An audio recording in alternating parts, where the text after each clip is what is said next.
നമസ്കാരം. Raf talk ഫുട്ബോളിലേക്ക് അവർക്കും സ്വാഗതം. ഒടുവിലെ കാര്യം ഒഫീഷ്യലായിട്ട് അറിയിച്ചിരിക്കുന്നു. മാഞ്ചസ്റ്റർ സിറ്റിയെ താൻ ക്ലബ്ബ് വിടുകയാണ്. ഇത് കഴിഞ്ഞ കുറച്ച് നാളുകളായിട്ട് നമ്മൾ കേട്ടുകൊണ്ടിരുന്ന കാര്യമാണ്. ബെർണാഡോ സിൽവ ഈ സമ്മറിൽ മാഞ്ചസ്റ്റർ സിറ്റി വിടാൻ പ്ലാൻ ചെയ്യുന്നു എന്നുള്ളത്. ഇപ്പോൾ അത് കൺഫേം ചെയ്തു, ഒഫീഷ്യലായിട്ട് അറിയിച്ചിട്ടുണ്ടെന്ന് പറഞ്ഞു. ഒഫീഷ്യൽ എന്ന് പറഞ്ഞുകൊണ്ട് വാർത്ത സ്ഥിരീകരിക്കുന്നു ഫബ്രിസിയോ റൊമാനോ. അദ്ദേഹം ബ്രേക്കിംഗ് ആയിട്ട് കൊടുക്കുന്ന വാർത്തയാണ്. Bernardo Silva will leave Manchester City in June as free agent as revealed last week. കഴിഞ്ഞ ആഴ്ച തന്നെ അദ്ദേഹം ഈ വാർത്ത പുറത്തു വിട്ടിരുന്നു, സാധ്യതയുണ്ടെന്ന്. ഇപ്പോൾ അത് കൺഫേംഡ് ആയിരിക്കുന്നു. ബെർണാഡോ സിൽവ ജൂണിൽ ഫ്രീ ഏജന്റ് ആയിട്ട് മാഞ്ചസ്റ്റർ സിറ്റി വിടുകയാണ്. It's now official as Bernardo informed the ക്ലബിനെ അറിയിച്ചു കഴിഞ്ഞിട്ടുണ്ട്. അതുകൊണ്ട് അതിപ്പോൾ ഒഫീഷ്യലായിട്ടുണ്ട്. മാഞ്ചസ്റ്റർ സിറ്റിയുടെ അസിസ്റ്റന്റ് കോച്ച് പെപ്പ് ലൈൻഡേഴ്സ് ഇക്കാര്യം കൺഫേം ചെയ്തിരിക്കുന്നു. അതായത് ബെർണാഡോ സിൽവ ക്ലബ്ബ് വിടുകയാണ്.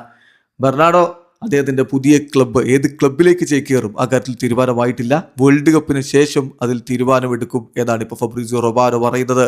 ഏതായാലും മാഞ്ചസ്റ്റർ സിറ്റിയുടെ ഒരു സൂപ്പർ താരം ക്ലബ്ബ് വിടുകയാണ്.